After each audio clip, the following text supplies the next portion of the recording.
இந்த தக்காளியை பற்றி ஒரு இன்ட்ரெஸ்டிங்கான கிரைம் ஸ்டோரி சொல்லட்டுமா?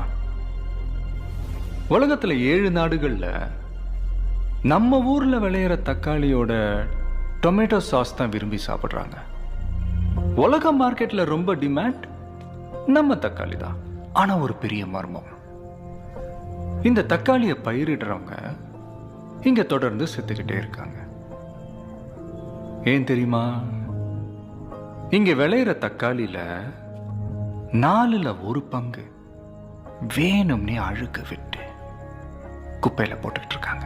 இப்போ உதாரணத்துக்கு இவர்கிட்ட 50 கிலோ, இவர்கிட்ட 50 கிலோ தக்காளி இருக்குன்னு வச்சுப்போமே. டிமாண்ட் இருந்தாலும் இதுல ஒருத்தர்கிட்ட மட்டும்தான் நான் வாங்குவேன். இன்னொருத்தர்கிட்ட இருக்கிற தக்காளியை நான் தேவைப்பட்டாலும் வாங்க மாட்டேன். தக்காளியினோட ஆயுட்காலம் 2 நாள்.